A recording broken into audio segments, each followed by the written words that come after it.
ثم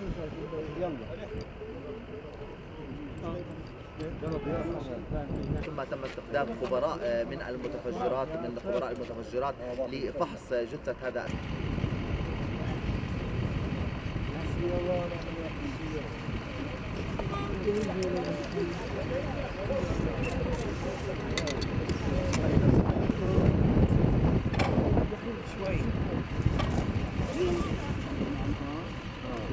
يا بنت الحلال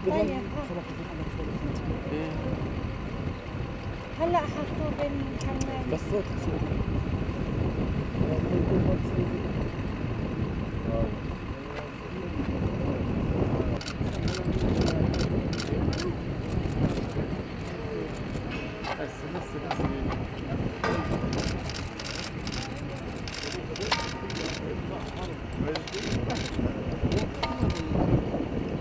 بتاع فلسطين هذا اسرائيلي.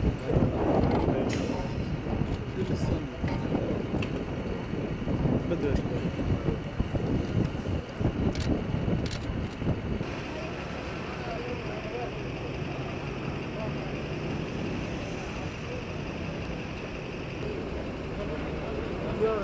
طب شو